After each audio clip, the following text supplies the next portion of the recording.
এইটা সত্যি সত্যিই মানে ভালো লাগার একটা বিষয় যে যে টিমটার সঙ্গে কাজ করেছি ওদের শুরুর দিনটা থেকে, সেই টিমটার তরফ থেকে যে এরকম একটা যখন ভাবনা হলো, সেখানে আমিও অ্যাওয়ার্ড পেলাম, এটা সত্যিই ভালো লাগার জায়গা তৈরি হয়েছে নিজের কাছে।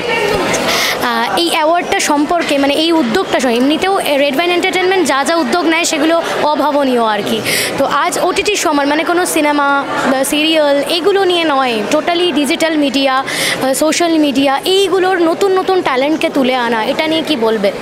না, অ্যাকচুয়ালি আমি একটু আগে বলছিলাম যে বিভিন্নভাবে ফিল্মের দুনিয়ার লোকজনকে নিয়ে ভাবা হয়, মিউজিকের দুনিয়ার লোকজনকে নিয়ে ভাবা হয়, কিন্তু over the top OTT means ইন্টারনেটের থ্রু আমরা যে কন্টেন্ট দেখি তাদেরকে তো বলা হয়। তো সেখানেই যে শুধুমাত্র ওটিটি প্ল্যাটফর্মস নয়, সোশ্যাল মিডিয়াও যে এই জায়গাটা একটা বড় জায়গা করে তুলেছে নিজেকে, এবং প্রতিদিন এত এত কন্টেন্ট তৈরি হচ্ছে, তার মধ্যে ভালো কন্টেন্ট হয়ে তো প্রতিদিন কেউ না কেউ এগিয়ে আসছে।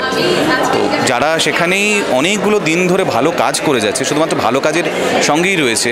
আমরা রিসেন্টলি অনেক কন্ট্রোভার্সিস দেখেছি ইন্ডিয়াস গট টেলেন্ট নিয়ে, তো সেখানেও কী ধরনের কন্টেন্ট তারা করেছে সেগুলো আমরা দেখেছি। তো সেখানেই মানুষকে একটা ভালো দিকে ভালো দিশা দেওয়া, একটু আলো দেখাতে পারা, সেই কন্টেন্ট যারা করে যাচ্ছে তাদের জন্য তো একটা জায়গা থাকা উচিত। তো সেখানেই তাদের মধ্যেকার একজন সহযোদ্ধা হয়ে আমি যে অ্যাওয়ার্ডটা পেলাম, তাদেরকেই সেটা ডেডিকেট করার কথা আমার।